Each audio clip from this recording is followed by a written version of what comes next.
इस वक्त हमारे साथ बातचीत के लिए फायर ब्रांड नेता अरुण सिंह जी हैं।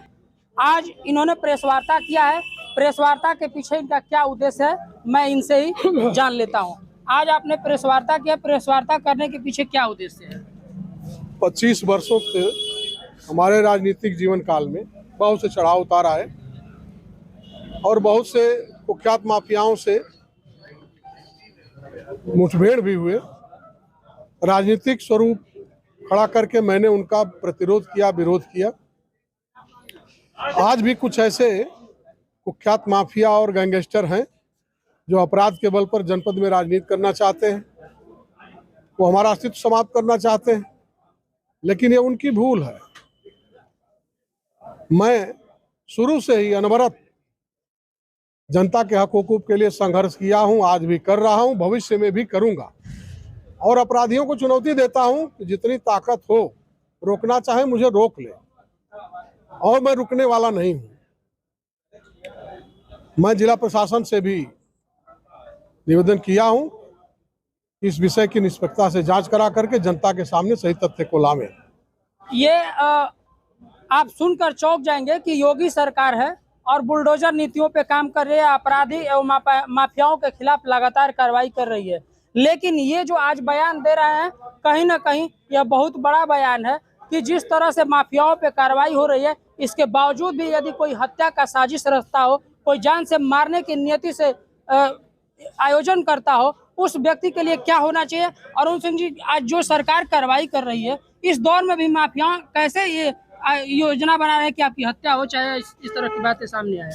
वर्तमान परिवेश में उत्तर प्रदेश की सरकार के क्रियाकलाप से अपराध और अपराधियों के हौसले पस्त हो चुके हैं। फिर भी कुछ ऐसे अपराधी और कुछ भ्रष्टाचारी पड़े हुए हैं जो पीछे के संरक्षण से फले फूले हैं। वो अभी तक इस सरकार के थपेड़े से मार नहीं खा पाए हैं, इसलिए उनके अंदर यह हौसला बढ़ा है। कौन है वो लोग? उनका नाम इसलिए नहीं लेना चाहता हूं कि कुछ कानूनी दाव पेच भी है,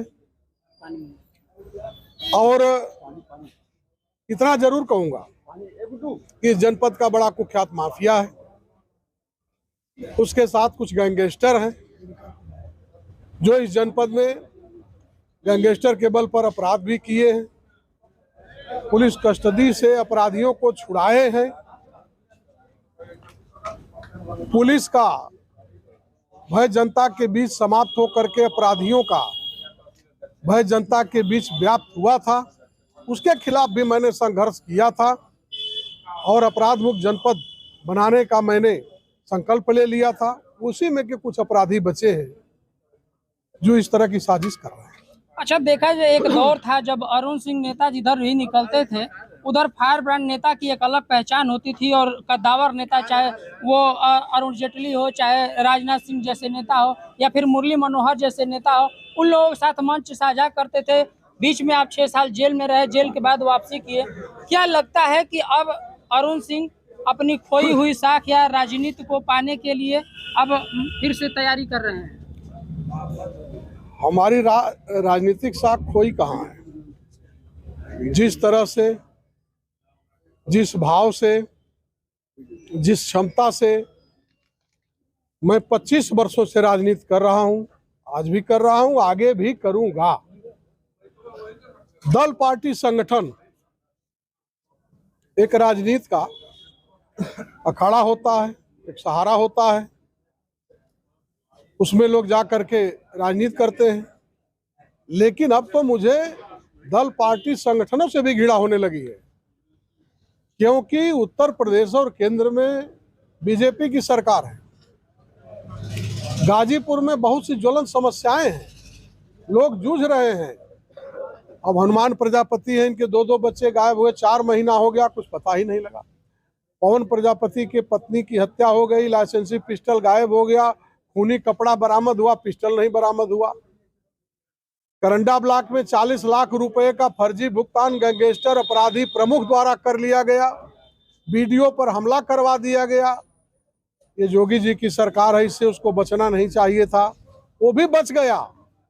40 लाख की जांच हो रही थी, वो भी लीपापोती कर दी गई। 40,000 का सुने हैं कि गमन निकला है, लेकिन डीएम ने फिर से जांच बैठाया है। जिलाधिकारी वाकई ईमानदार है, शरीफ है और निष्पक्षता पूर्वक काम करती हैं। तो हम लोगों को भी उम्मीद है कि भ्रष्टाचार पर रोक लगेगा और अपराधियों पर प्रदेश की सरकार कहर बन करके टूटेगी, ऐसा भरोसा है। अब वो समय देखा जाएगा। अगर ऐसे अपराधी अभी भी फल फूल रहे हैं तो उन्हें सबक सिखाने के लिए सरकार जरूर कुछ करेगी। अच्छा, आप कहते हैं कि बीजेपी से हमें कोई घृणा नहीं है। आप मनोज सिन्हा से बगावत किए और उनके खिलाफ चुनाव लड़े। क्या लगता है अब फिर लोकसभा चुनाव आ रहा है, नजदीकियां बढ़ेंगी या फिर कहां अपने आप को देखते हैं? किसी भी दल पार्टी में अगर अच्छे नेता होते हैं, उनकी नीति और नियत अच्छी होती है तो उसकी तारीफ की जाती है।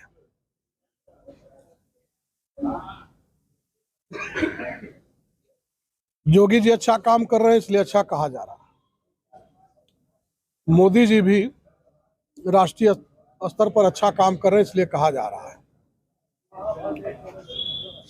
जब भी कोई अच्छा काम करेगा हम अच्छा कहेंगे, और अगर जनहित के खिलाफ कोई निर्णय होगा, कोई काम होगा, तो हम उसका विरोध करेंगे, चाहे किसी की भी सरकार हो। यानी कि माना जाए कि मनोज सिन्हा में कोई न कोई कमियां थी। मनोज सिन्हा से हमारी कोई लड़ाई नहीं है, उनसे हमारा कोई विरोध नहीं है।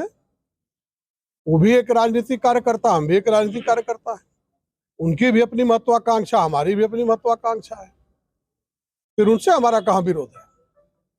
विरोध की बात नहीं हो रही, बात ये हो रही है कि आपने बगावत करके उनके खिलाफ ही चुनाव लड़ा था। बात यहाँ है कि यदि मनोज सिन्हा को आप बगावत नहीं मानते हैं तो फिर साथ क्यों नहीं दिखाई देते हैं?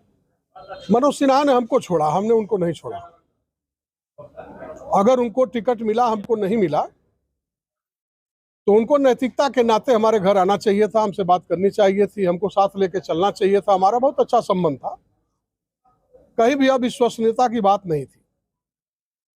हमारे ऊपर भी कुछ संकट उस समय आए 2015 में, उन्होंने भी नैतिक दायित्व का निर्वहन नहीं किया और हम लोग एक साथ थे। तो इस जनपद में कुख्यात माफियाओं का आतंक था, बहुत हत्याएं हुई, लूट हुई। चुनाव से लेकर के अविनाश सिंह की हत्या से लेकर कृष्णानंद राय की हत्या तक बहुत हत्याएं हुई। सब में मैंने मजबूती से, दिलेरी से संघर्ष किया। हमारे पटीदार भाई की भी हत्या हुई और मनोज सिन्हा जी ने नैतिक दायित्व का निर्वहन नहीं किया, न दरवाजे गए, न पुछार किए, न दुख व्यक्त किए। तो उनका अपना तरीका है, हमारा अपना तरीका है। वो अपने तरीके से राजनीति करते हैं, हम अपने तरीके से राजनीति करते हैं। बकिया हमारा उनका कोई विरोध नहीं है। क्या लगता है अब नगर निकाय का चुनाव भी अब आने वाला है, बिल्कुल कुछ दिन में बज ही जाएगा और लोकसभा चुनाव की भी धीरे धीरे पार्टियां तैयारी कर रही हैं। आप अपने आप को कहाँ देख रहे हैं? मैं जहां दिखाई दे रहा हूं आपको वही हूं। नगर पालिका के चुनाव में हस्तक्षेप रहेगा हमारा, लेकिन अच्छे लोगों के लिए रहेगा। जो अच्छे लोग होंगे, जो शुरू से जनसेवा में लगे हैं, आगे भी करेंगे, तो गुण दोष के आधार पर हमारा समर्थन रहेगा। रह गई लोकसभा की बात, तो अभी तक का जो परिवेश दिखाई दे रहा है या जिधर आपका इशारा है, वहां केवल एक व्यक्ति मोदी जी हैं। वही पार्टी के तरफ से प्रत्याशी तय करते हैं, वही टिकट तय करते हैं और उन्हीं के नाम पर वोट भी मिलता है। फिर इसमें हमारी क्या हैसियत है कि हम अपना कुछ अलग निर्णय दें। अभी आप कह रहे थे कि हम जाएंगे, मुख्यमंत्री योगी आदित्यनाथ से मुलाकात करेंगे। किन मुद्दों पे मुलाकात करेंगे और क्या बात करेंगे? गाजीपुर में भ्रष्टाचार चरम सीमा पर है। गाजीपुर में गैंगस्टर अपराधी भ्रष्टाचार फैलाए हुए हैं, उनके खिलाफ यहाँ की पुलिस प्रशासन कार्रवाई नहीं कर पा रही है, अपने को असहाय महसूस कर रही है। इन सारे विषयों को लेकर के हम मिलेंगे और गाजीपुर में व्याप्त भ्रष्टाचार के खिलाफ उनको बताएंगे। मुझे पूरा भरोसा है कि योगी जी ईमानदार व्यक्ति हैं, मेहनती हैं, दिन रात अनवरत मेहनत करते रहते हैं। वैसे उनके निकट सूत्रों द्वारा उनको जानकारी तो जरूर हुई होगी, अगर कुछ बची होगी तो हम भी बता करके प्रयास करेंगे कि उनकी चेतना और जागृति गाजीपुर के लिए बढ़े और कुछ अच्छा परिणाम गाजीपुर को मिले। धन्यवाद। हमसे बातचीत किया और बताया कि जिस तरह से ये जेल से छूटे हैं उसके बाद ये आरोप लगा रहे हैं कि नहीं, हमारे हत्या की साजिश रची जा रही है। जिस तरह से योगी सरकार लगातार कार्रवाई कर रही है, इस दौर में यदि इस तरह की बातें आती हैं तो कहीं ना कहीं संदेह पैदा होता है, कहीं ना कहीं सवाल खड़ा होता है कि आखिर वो कौन है लोग जो इतनी बड़ी कार्रवाइयों के बाद, इतने इनकाउंटर्स के बाद भी इस तरह के हिमाकत कर रहे हैं। गाजीपुर से शशिकांत तिवारी।